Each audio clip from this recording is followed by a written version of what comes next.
the scene of a wildfire raging in the north side of Los Angeles, California. The strong smell of burning filled the air.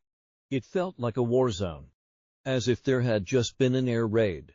Wildfires continue to rage in the Los Angeles area of Southern California, killing at least 5 people and destroying at least 1,100 homes as of the 8th afternoon. Universal Studios Hollywood, the famous theme park, temporarily closed on the 8th, Gavin Newsom's office said. More than 7,500 personnel were involved in the firefighting efforts. 1,160 fire engines were deployed. A total of 31 helicopters and 6 water-carrying aircraft were involved in the operation. There are 23 water tanker support vehicles at work to guarantee the supply of fire engines and firefighters, and 53 mechanical bulldozers are involved. The sister of one of the 5 people confirmed dead in the Los Angeles wildfires says he died after refusing to evacuate in an attempt to protect his home.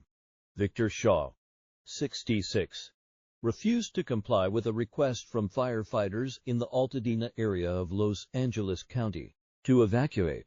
His sister Shari Shaw told local ABC station KTLA, "I had to live because the embers were so big, coming like a storm. And I had to save myself. I looked back and the house was on fire and I had to leave," she said. Her brother's body was later found in the driveway of his home, still holding a garden hose in his hand. It looked like he was trying to save the home his parents had lived in for nearly 55 years, a friend said.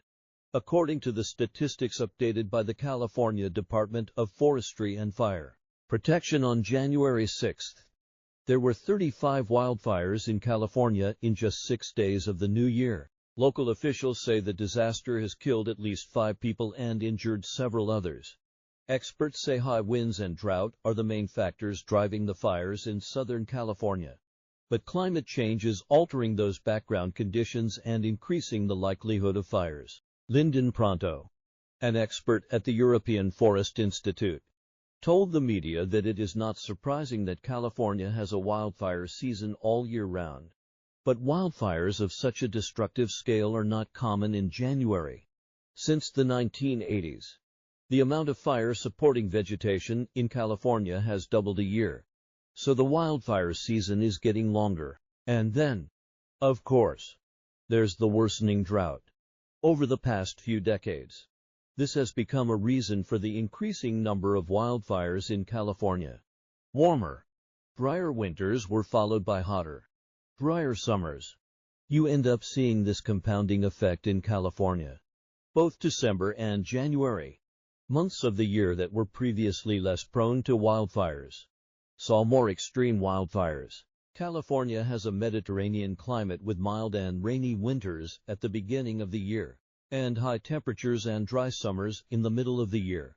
After 2 decades of drought followed by 2 unusually wet years, this led to the wild growth of weeds, shrubs and other combust-supporting vegetation, providing sufficient fuel for the rapid development of large-scale wildfires. After the arrival of summer, the high temperature and dry and take away the water in the trees. In the autumn, wind-fueled, become raging wildfires. Under the influence of global warming, this situation is frequently aggravated.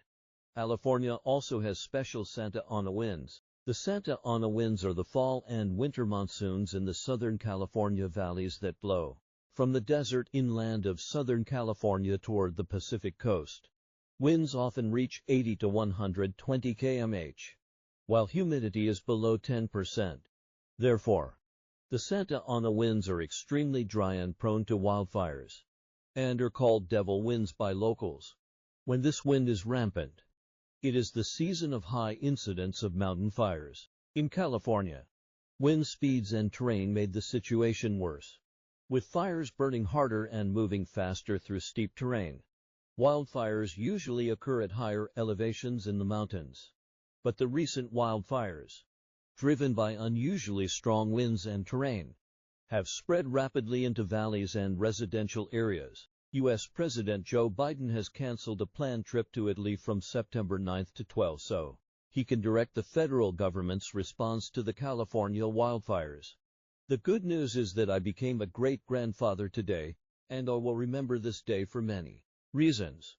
Biden told reporters at a briefing at the Santa Monica Fire Station in Los Angeles. Reports said that before being briefed on the fire at the fire station, Biden and his wife, Jill Biden, visited their eldest granddaughter, Naomi Biden, at Cedars-Sinai Medical Center in Los Angeles on January 8 local time.